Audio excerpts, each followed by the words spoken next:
As the gears of the global economy continue to slow and inequality rears its ugly head, protests worldwide seek to raise the minimum wage. In Israel, the main labor union agreed with private sector employees on Wednesday to raise the minimum wage by 16%. But how effective is it to raise the minimum wage?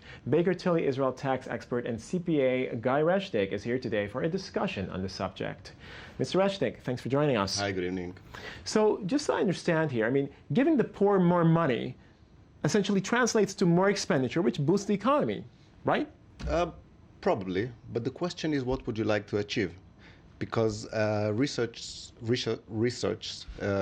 shows that it's not actually going to fight the poverty, because we are living in a very capitalistic environment. So the questions, who is going to fund this move? Because, you know, on one side, you have the owners of the plants, who will need to take money outside of their pocket. It's a possibility. The other possibility is that maybe you and I will pay more because there will be an increase of the prices. So the question is how it's going to affect. Who's actually going to fund this increase in the minimum wage? Exactly.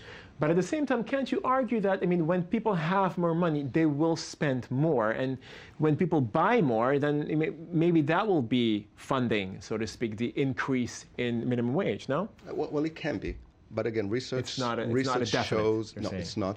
And if you look at the past, usually when a very severe act like this is going to happen from the perspective of the owners, then something will need to happen. It can be an increase in the prices. It can be maybe firing of those employees or part of them because they cannot handle this increase. We are talking about 16% almost. Right, so, but prices have been rising. This is one of the reasons why people are calling for raising the minimum wage. People can't make ends meet, right? Exactly. So how do you deal? Is there a better way to fight poverty? Well, I can think of one way that we are not we don't invent it. If you look at, for example, the VAT. Which in Israel now it's 18%, 18%. If you look at the OECD countries, for example, you can see higher rate of VAT, for example, 20, 21, even 25 in Sweden and Scandinavia.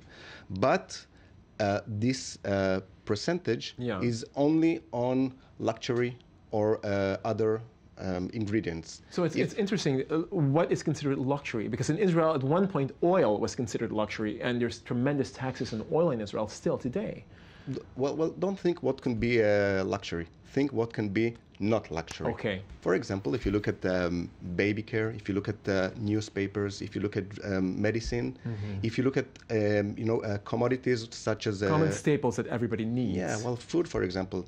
Why not lower the VAT on bread to 6% or even to 0%, and then this will affect the prices, for example. Yeah.